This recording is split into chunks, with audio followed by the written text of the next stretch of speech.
الله الرحمن الرحيم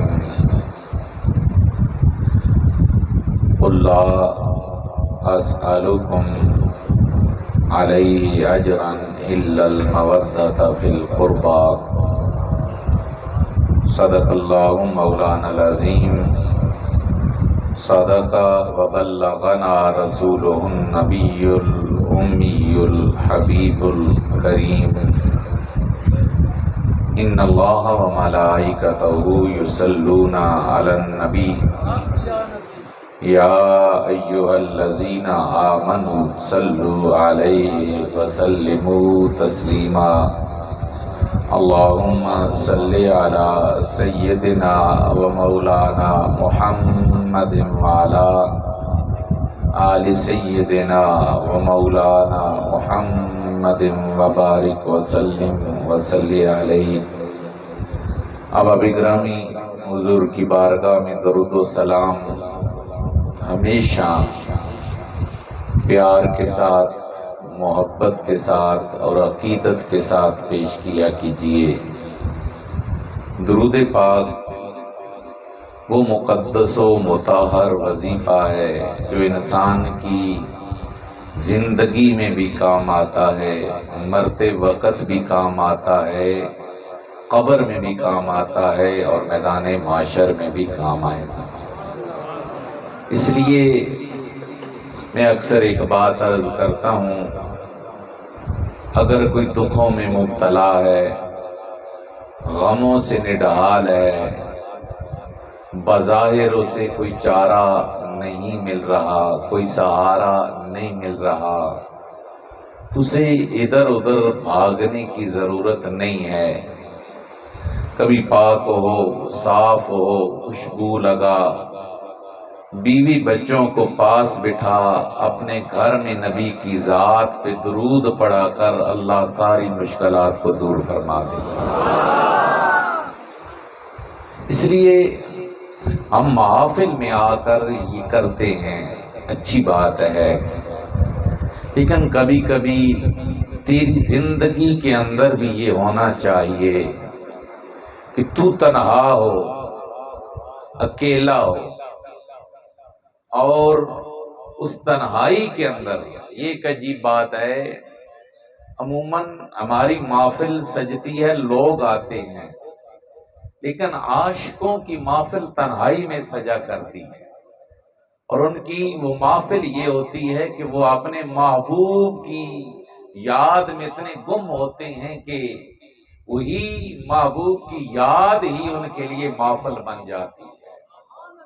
کبھی تو ایسا ہو تو تنہا ہو، اکیلا ہو، تیری آنکھیں برس رہی ہوں اور تو روتی آنکھوں کے ساتھ عرض کر رہا ہو، آقا سرے محفل کرم اتنا میری سرکار ہو جائے، نگاہیں منتظر رہ جائیں اور دیدار ہو جائے۔ اور آقا تصور میں تیرے ہر شے پہ یوں نظریں جماتا ہو، نگاہیں ہم بھی اٹھاتے ہیں، آسمان کو دیکھتے ہیں، کائنات کو ہم بھی دیکھتے ہیں، لیکن کبھی اس تصور کے ساتھ دیکھ کہ کائنات کے ہر ذرے میں میرے محبوب کا جلوہ موجود ہے۔ امام غزالی نے لکھا، تھوڑی بھائی آواز دے، پہلے ٹھیک چل رہا تھا، مولوی پہلے جیسے چل رہا تھا اسی پہ چھوڑ۔ امام غزالی نے لکھا، ایک دن مجنو لیلا کی گلی سے گزر رہا تھا، اور یاد رکھیں یہ جو مجنو لیلا ہے نا، یہ کوئی یہ نہیں ہے کہ کوئی مرد اور کوئی، یہ جب بھی بات ہوتی ہے تو ایک استعارہ ہوتا ہے محبت کا، ایک علامت ہوتی ہے۔ تو مجنو لیلا کی گلی سے گزر رہا تھا، لیلا کا گھر سامنے، کچا گھر، کھڑے ہو کے دیکھے جا رہا ہے۔ کافی وقت گزر گیا، مجنو ہے کہ کھڑا ہے، دیکھے جا رہا ہے۔ کسی نے پیچھے سے کندھے پہ ہاتھ رکھا، کہا جھلے، او دیوانے، او پاگل، کیا دیکھ رہا ہے؟ یہ مٹی کی دیواریں، یہ خاک کے ذرے، کیا ان میں نظر آ رہا ہے؟ مجنو مڑ کے کہنے لگا، جھلا میں نہیں، جھلا تو ہے۔ کہنے لگا کیا دیکھتا ہے؟ ان خاک کے ذروں سے تجھے کیا نظر آتا ہے؟ مجنوں کہنے لگا تجھے خاک کے ذرے نظر آتے ہیں، مجھ سے پوچھتا ہے تو مجھے ہر ذرے سے محبوب کے جلوے نظر آتے ہیں۔ امام غزالی کہتے ہیں کبھی تو ایسا ہو نا تیری نگاہ جھکے یا نگاہ اٹھے، تیرے اندر کی آواز ہو، کبھی اے حقیقت منتظر نظر آ لباس مجاز میں کہ ہزاروں سجدے تڑپ رہے ہیں میری جبین نیاز میں۔ کبھی تو تیری زندگی میں وہ لمحہ آئے تو تنہا ہو اور اس تنہائی کے عالم میں رو رو کے کہہ رہا ہو آقا تصور میں تیرے ہر شے پہ یوں نظریں جماتا ہوں، نہ جانے کون سی شے میں تیرا دیدار ہو جائے۔ خدا کی عزت کی قسم، میں مسجد میں بیٹھا بڑی ایک ضمانت کے ساتھ یہ بات کر رہا ہوں، اگر زندگی میں کبھی ایسا نصیب ہو گیا تو یقین کیجئے وہ لمحہ ضرور آئے گا، ضرور آئے گا، کریم کرم فرمائے گا، پردے اٹھائے گا، کبھی نہ کبھی وہ اپنا دیدار ضرور عطا فرمائے گا۔ اس لیے اس طلب کے ساتھ، اور ایک اور بات میں اکثر کہتا ہوں، درود پاک کا کم از کم صلہ، کیا بولا؟ کم از کم صلہ انسان کو یہ ملتا ہے کہ حضور کی توجہ نصیب ہو جائے۔ میں ابھی پنڈ دادن خان سے آیا، آپ کے سارے لوگ قبلہ استاد جی کو جانتے ہیں، قبلہ قریش صاحب کو۔ میں ابھی مخاطب ہو کہ آپ کو کہوں کہ آپ کو قبلہ پیر صاحب نے، انور قریش صاحب نے سلام دیا، ابھی میں نے سلام دیا، اپنے جواب بعد میں دیں گے، میں نے نام لیا، آپ کا دھیان سلام دینے والے کی طرف پہلے گیا، خیال میں وہ شخص پہلے آیا جس کا نام آیا، سلام کا جواب بعد میں آئے گا۔ میں نے کہا میرا عقیدہ تو یہ ہے کہ میرا نبی درود و سلام خود سنتا ہے، لیکن اگر دوسروں کی بھی بات کرے تو نبی کی بارگاہ میں درود و سلام پہنچایا جاتا ہے۔ میں نے کہا تو بڑے بخت والا ہے، آج کی رات کا وظیفہ جب فرشتے لے کر صبح در مصطفیٰ پہ حاضر ہوں گے، عرض کریں گے آقا سدوال کی جامع مسجد تھی، آپ کا فلاں فلاں فلاں غلام بیٹھا آپ کی بارگاہ میں سلام پیش کر رہا تھا، میرا نبی سلام کا جواب بعد میں دیتا ہے، نبی کی توجہ غلاموں کی طرف پہلے ہو جایا کرتی ہے۔ توجہ تو ذرا کیجئے، ایک لمحہ کے لیے خیال کیجئے، جس کی طرف میرے نبی کی توجہ ہو جائے، جو حضور کے دیان میں آ جائے۔ کل ہمارے ادھر عرس پاک پر علامہ خان محمد قادری صاحب نے خوبصورت جملہ کہا، اور قبلہ سیدی مرشدی نے بہت داد دی، انہوں نے خوبصورت جملہ کہا، انہوں نے کہا حضور کا منہ مبارک آ رہا ہے، اس طلب اور اس کوشش میں نہ رہو کہ میں دیکھ سکوں، تو دیکھ سکے تو اچھی بات، لیکن یہ اطمینان دل میں رکھ تو دیکھے نہ دیکھے وہ تجھے دیکھ رہا ہے، اور جس کی طرف میرے نبی کی توجہ ہو جائے، خدا کی عزت کی قسم اس کی دنیا بھی سنور جاتی ہے، اس کی آخرت بھی سنور جاتی ہے۔ اس لیے درود پاک کا کم از کم صلہ حضور کی توجہ کی صورت میں ملتا ہے۔ اس لیے محفلوں کے اندر بھی، گھروں کے اندر بھی اپنی جب محسوس کرے نا تیرے اندر کچھ نیکی کی کیفیت پیدا ہو رہی ہے تو حضور کی بارگاہ میں درود پاک پیش کیا کیجئے۔ اب کوئی زبان خاموش نہ رہے، سارے احباب مل کر درود پاک کا نذرانہ۔ الصلاۃ والسلام علیک یا سیدی یا رسول اللہ وعلی آلک واصحابک یا سیدی یا حبیب اللہ، الصلاۃ والسلام علیک یا شفیع المذنبین وعلی آلک واصحابک یا رحمت للعالمین۔ عزت و تکریم کے لائق رونق محفل فاضل جلیل عالم نبیل حضرت علامہ مولانا محمد عرفان صدیقی صاحب، عالم نبیل فاضل جلیل حضرت علامہ مولانا محمد شکیل صاحب، میزبان محفل استاذ العلماء حضرت علامہ مولانا محمد شفیق رضا صاحب ادام اللہ فیوزکم، دیگر قابل احترام سادات کرام، علماء کرام، معزز و محتشم برادران اسلام، اللہ رب العالمین کا بے حد و بے حساب مرتبہ شکر ہے کہ اس مالک نے ہمیں اپنے گھر میں بیٹھ کر اپنا اور اپنے محبوب بندوں کا ذکر کرنے کی توفیق عطا فرمائی۔ آپ کے گھر سے جب ارادہ بنا کہ میں مسجد جاؤں گا، آپ کے جو قدم اٹھے، اور یاد رکھیں جب بھی آپ کا کوئی قدم خیر کی طرف اٹھے، نیکی کی طرف اٹھے، یہ سمجھ لیں کہ یہ کریموں کی کرم نوازی ہوئی ہے۔ ایک اللہ کے ولی تھے، بزرگ تھے، وہ ایک دن اپنے مریدوں کو فرمانے لگے مجھے پتہ چل جاتا ہے میرا رب کب مجھے یاد کرتا ہے۔ ساتھیوں نے کہا حضور بندے کا کام ہے اللہ کو یاد کرنا، اور آپ فرما رہے ہیں کہ مجھے پتہ چل جاتا ہے اللہ کب مجھے یاد کرتا ہے۔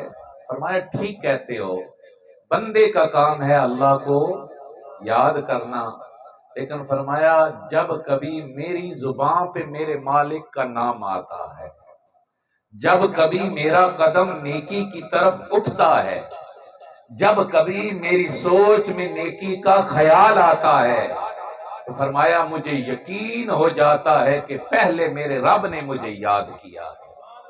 اگر وہ مجھے یاد نہ کرتا تو مجھے اس کی یاد کی کبھی توفیق نصیب نہ ہوتی۔ تو جب بھی آپ نیکی کی طرف، اگر آپ کو ماحول اچھا ملے تو سمجھ لیا کرو آپ کو اپنے رب کی مہربانی نصیب ہو گئی ہے۔ یہ جو چھوٹی چھوٹی چیزیں ہوتی ہیں نا جن کو ہم کچھ خاص اہمیت نہیں دیتے، یہ اللہ کی ناراضگی اور اس کی رضا کی دلیلیں ہوتی ہیں۔ کسی گاؤں کی مسجد اگر بیابان ہے، ڈھونڈنے کو امام نہیں، کوئی جماعت ہوتی ہے کوئی نہیں ہوتی، تو سمجھو اس مالک کی ناراضگی ہے۔ میری بات سمجھ رہے ہیں؟ ہم تو صرف یہی ناراضگی سمجھتے ہیں نا، میرا مال چھن گیا، نقصان ہو گیا، وہ ہو گیا، یہ ہو گیا، یہ جی کوئی ناراضگی ہے صدقہ دو وہ کرو۔ اگر تم سے سجدوں کی توفیق چھن جائے، نیکی کی توفیق میں کمی ہو جائے، تب صدقہ کیا کرو کہ شاید تمہارا مالک تم سے ناراض ہو گیا ہے۔ اور اگر تمہاری مسجد کی رونقیں بحال ہوں، تمہاری مسجد کے اندر تمہاری آنے والی نسلوں کے قدم بڑھ رہے ہوں، تمہاری مسجدوں کے اندر اللہ کے ذکر کی آوازیں بلند ہو رہی ہوں، پھر سمجھ لیا کرو مالک کی رضا نصیب ہو گئی ہے۔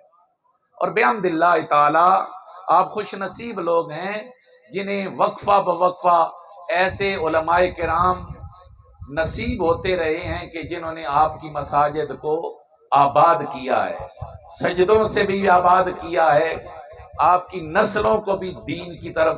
علامہ محمد عرفان صدیقی صاحب آپ کے پاس ایک طویل عرصہ خدمات سر انجام دیتے رہے، اپنے طور پر جو ان سے ممکن تھا۔ ایک انسان ہے، کمزوریاں، یاد رکھ لیجیے نبیوں کی ذات معصوم ہے۔ کون؟ بولو۔ یہ ایک عقیدے کی بات بھی ہے، سمجھ لیجئے۔ آپ بھی ہمیں ایک رولے کے اندر کچھ جملے اضافی بول جاتے ہیں۔ کون معصوم ہے؟ بولو۔ عقیدہ ہے نا، اونچی بولو۔ کون؟ نبی معصوم ہے، صرف نبی معصوم ہے۔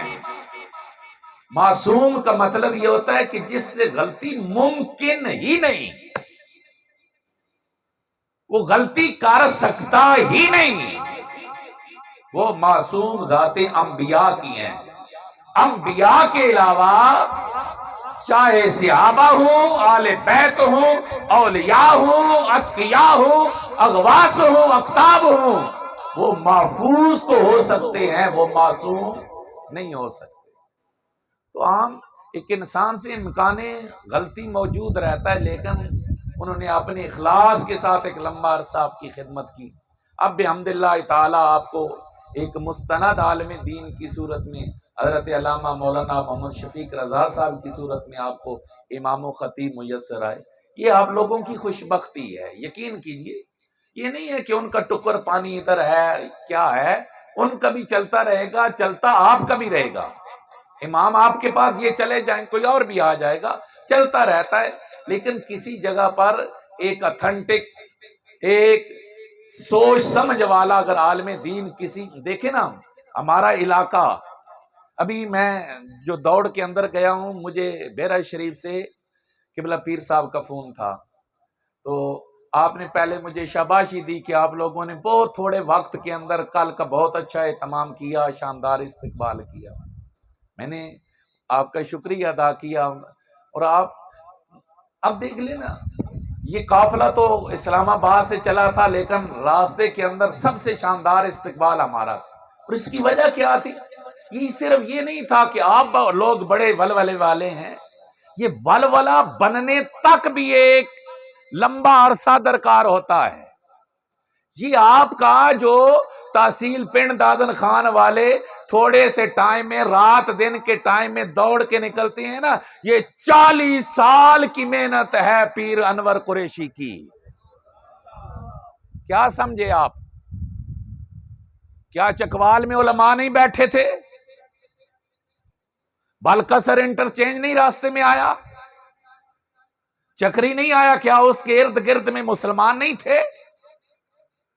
اتنا ہزاروں کی تعداد میں صرف ایک دن کی مہلت پر ہمیں جمعرات کو قبلہ غریب نواز نے حکم دیا، اور صرف ایک دن جمعہ کا تھا ہمارے پاس.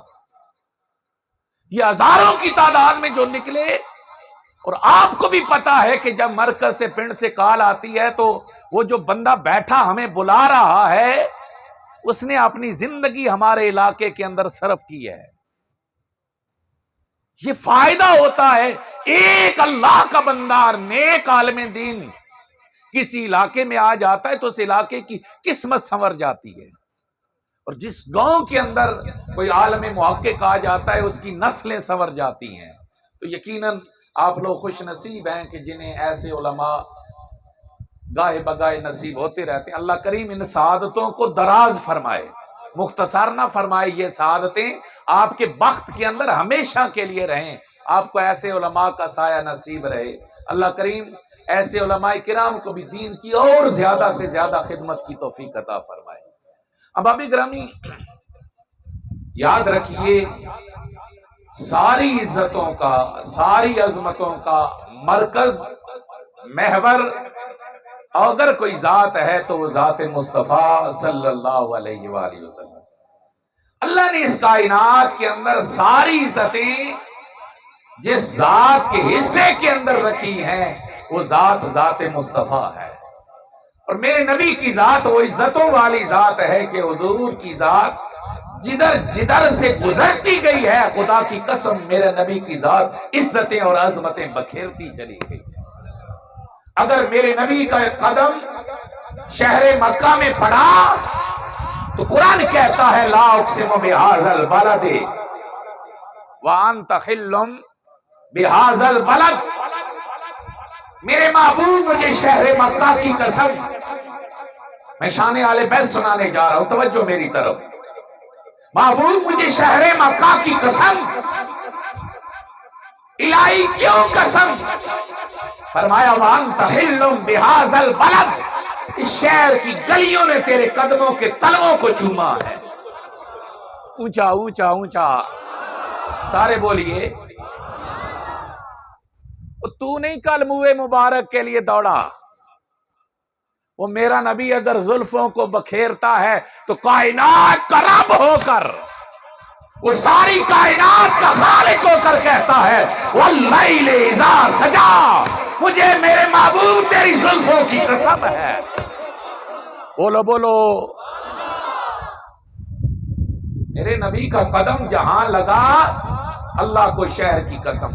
اور علماء فرماتے ہیں یہ قسم صرف مکہ کی نہیں، میرا نبی اگر مکہ کی سرزمین پر تو رب کو مکہ کی قسم اگر میرا نبی غار حرا میں تو خدا کو غار حرا کی قسم اگر میرا نبی توجہ چاہوں گا اگر میرا نبی غار ثور میں ہے تو خدا کو غار ثور کی قسم اگر میرا نبی مکہ کو چھوڑ کر مدینہ میں جاتا ہے تو خدا کو مدینہ کی قسم اگر میرا نبی بدر کے میدان میں ہے تو خدا کو بدر کی قسم اگر میرا نبی توجہ چاہوں گا اگر میرا نبی احد کے میدان میں کھڑا ہے تو خدا کو احد کے میدان کی قسم اگر میرا پیغمبر پہاڑ پہ کھڑا ہے تو خدا کو پہاڑ کی قسم اگر میرا نبی کسی اور میدان میں کھڑا ہے تو خدا کو اس میدان کی قسم اور اگر میرا نبی چلتے چلتے سیدہ فاطمہ کے گھر میں کھڑا ہے تو خدا کو فاطمہ کے گھر کی قسم اور اگر میرا نبی حسن و حسین کو کندھے پہ اٹھا رہا ہے توجہ چاہوں گا جو خاک قدموں میں آئی خدا کو اس خاک کی قسم ہے تو جو حسین کندھوں پہ آیا خدا کو اس حسین کی بھی قسم ہے